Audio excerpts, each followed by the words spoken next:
سلام دوستان، بریم واسه آماده سازی یک چای 4 نفره.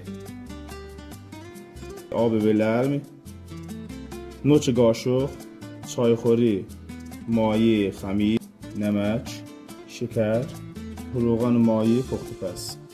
همش میزنیم مایع کلا حل بشه. کم کم به آردمون اضافه میکنیم. خمیر رو یه 10 دقیقه اینجوری ورز میدیم تا خودشو بگیره. بره واسه یه ساعت استراحت. من پیتزا رو با کالباس خشک دوست دارم. شما با چی دوست دارید؟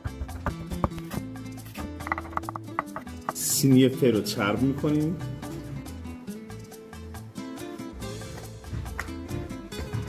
بره واسه نیم پس شدن خمیر. این هم نیم پس شد. قارچ ریز خوب شده. فلفل قرمز و آبشن. پنیر پیتزا. تزیینش فلفل و قارچ و گوجه. چای 4 نفره.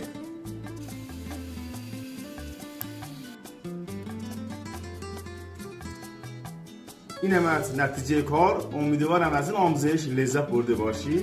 خداحافظ تا آموزش های بعدی.